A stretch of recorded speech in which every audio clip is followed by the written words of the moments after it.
ఈరోజు శ్రీ సత్యసాయి జిల్లా వ్యవసాయ కార్మిక సంఘం ఆధ్వర్యంలో కదిరి పట్టణం సిపిఐలో ఈ నెల 21-2 కష్టజీవుల పాదయాత్ర బండ్లపల్లి నుంచి మొదలుపెట్టి అనంతపురం టవర్ క్లాక్ దగ్గర బహిరంగ సభ ఏర్పాటు చేయడం జరిగింది. ప్రధానంగా సత్యసాయి జిల్లా, అనంతపురం జిల్లా, ఉమ్మడి 2 జిల్లాలు కలిపి పాదయాత్ర పెడుతూ పాదయాత్రలో వ్యవసాయ కార్మిక సంఘానికి కార్మికులకు ఎవరైతే వ్యవసాయ కార్మికులు ఉంటారో వాళ్లకు పలు డిమాండ్లు ప్రభుత్వం దృష్టికి తీసుకుపోయి ప్రజా సమస్యలు పోరాడి కూలీలకు వాళ్ళకి రావాల్సిన ఏమేమి ఉన్నాయి, బెనిఫిట్స్ ఏమి ఉన్నాయి పోరాడతామని చెప్పి తెలియజేసుకుంటూ వ్యవసాయ కార్మిక కూలీలకు ఉపాధి పని కల్పనకి ఉపాధి పని 210 రోజులు కల్పించాలి.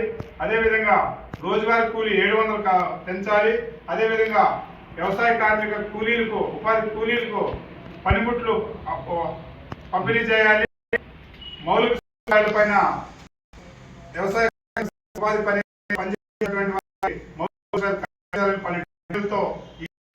మనము పోస్టర్లు రిలీజ్ చేయడం జరిగింది. ప్రధానంగా 22-23 కార్యక్రమానికి రాష్ట్ర కార్మిక సంఘం రాష్ట్ర గౌరవ అధ్యక్షులు జిల్లి విల్సన్ గారు, అదేవిధంగా రాష్ట్ర కార్యదర్శి కేశవరెడ్డి గారు, ఆవుల శేఖర కేశవరెడ్డి గారు, కోటేశ్వర గారు, రాష్ట్ర కమిటీ వారంతా వస్తున్నారు. అదేవిధంగా ముఖ్య అతిథులుగా రాష్ట్ర కార్యదర్శి రామకృష్ణ అన్న కూడా వస్తున్నారు. రాష్ట్ర కార్యవర్గం కూడా వస్తుంది. కాబట్టి ఈ సత్యసాయి జిల్లాలో ఉన్నటువంటి ప్రజలు ఎవరైతే వ్యవసాయ కూలీలు ఉంటారో ప్రతి ఒక్కరూ 20వ తారీఖున పాదయాత్ర మొదలు పెడతాం. ఈ 22వ తారీఖున అనంతపురం టవర్ క్లాక్ దగ్గర 4 గంటలకు బహిరంగ సభ జరుగుతుంది. ఆ కార్యక్రమానికి వ్యవసాయ కూలీలు, ఉపాధి కూలీలు ప్రతి ఒక్కరు రావాలని చెప్పి తెలియజేసుకుంటూ వ్యవసాయ కార్మిక సంఘం ప్రతి ఒక్కరికి ధన్యవాదాలు తెలుపుకుంటూ సెలవు తీసుకుంటున్నాం.